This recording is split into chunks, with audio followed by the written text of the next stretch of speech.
Hi everyone! Welcome back to my channel.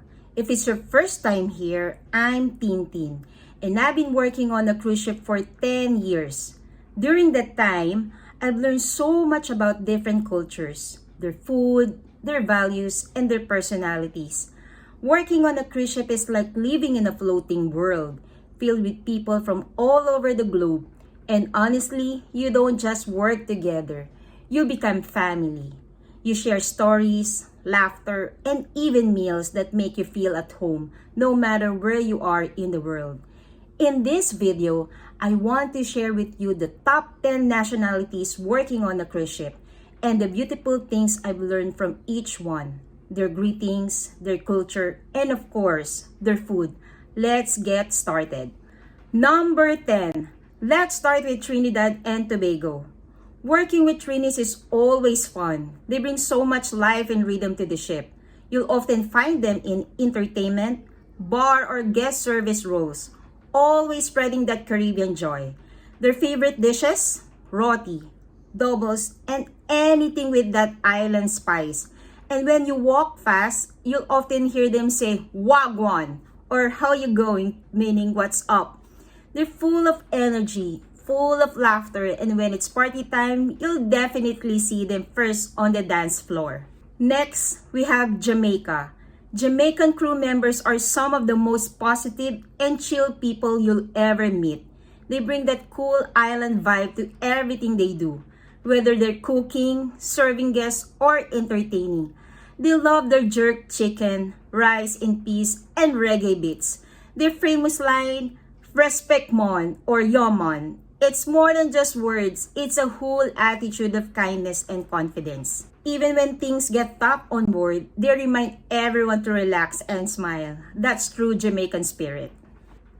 At number 8 is Romania. Romanians are known for being hardworking, disciplined, and very dependable. You often find them in restaurant, housekeeping, or F&B service. When you greet them with salute, which means hi, they always smile back. Their food is warm and hearty like sarmale, stuffed cabbage rolls, and mamaliga. It's a cornmeal porridge. They may seem quiet at first, but once they trust you, they'll treat you like you're part of their family. Number 7 is Brazil. Brazilian brings energy, laughter, and a lot of heart wherever they go. You'll often meet them in bars, guest services, or entertainment. Their greeting, Oi, tudo bem, means hi, how are you? And it always comes with a big smile. They love feijoada, rich famous black beans too, and they can't live without strong coffee. They're naturally friendly and social. Every day feels like a small carnival wherever around them. At number 6, we have India. Indian crew members are dedicated, respectful, and very spiritual people. You'll see them in galley, housekeeping, deck, security, and engine departments. And oh, they absolutely love spicy food. From curry to biryani and masala tea, their dishes are full of flavor and soul. They greet each other with namaste, a gesture that means I bow to you, a sign of deep respect. They're some of the warmest, most generous people on board, always offering you a cup of chai and a good conversation. At number 5 is Indonesia. Indonesian crew are humble, polite, and truly hardworking. They're usually in housekeeping, laundry, and galley departments, and they always do their jobs with calmness and grace. They love nasi goreng and sambal, their spicy chili sauce that goes with almost everything. When you greet them with apa kabar, meaning how are you, they'll smile and say, baik, that's thank you. They're gentle, peaceful, and always respectful. It's so easy to get along with them. Number 4 is Italy. Italians bring style, passion, and perfection to the cruise industry, especially in culinary, management, and officer position. Their greeting, ciao, means both hi and bye, and you'll hear it everywhere. They love pasta, pizza, and espresso, and they take pride in everything they do. even the smallest details. Working with Italians teaches you about class and creativity. They turn even ordinary moments into something special. At number 3, Mexico. Mexican crew members are energetic, caring, and always smiling. You'll find them in culinary, bar, and entertainment departments, always bringing that fiesta energy on board. They greet you with "Hola, ¿cómo está?" "How are you?" And they're warm and contagious.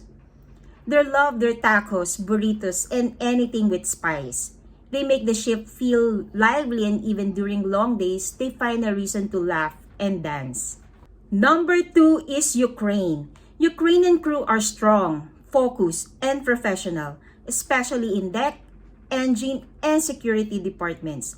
They greet you with "Pribit," meaning hi, and their food like borscht and berneki is warm and comforting, just like their personality once you get to know them. They work quietly but confidently, and they're some of the most reliable teammates you'll ever have. And finally, number 1, the Philippines. Filipinos are truly the heart of every cruise ship. They make up a huge part of the crew, from galley and bar to deck, laundry, and officer position.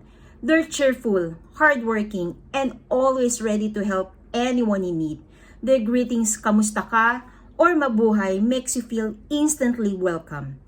Filipinos love to share their adobo, sinigang, and ensaymada, food that always comes with warmth and care. They treat everyone like family, and that's why they're so loved on board, not just for their skills, but for their heart. So there you have it, the top 10 nationalities working on cruise ship. Each one brings something beautiful, their own greetings, flavors, and stories that make cruise life unforgettable. That's what makes ship life so special. No matter where you come from, once you're on board, you're one family at sea. If you worked on a cruise ship before, tell me in the comments, and which nationalities did you work with the most? And don't forget to like, share, and subscribe for more cruise ship stories and tips. See you on the next video. And as I always say on board, fair winds are following seas.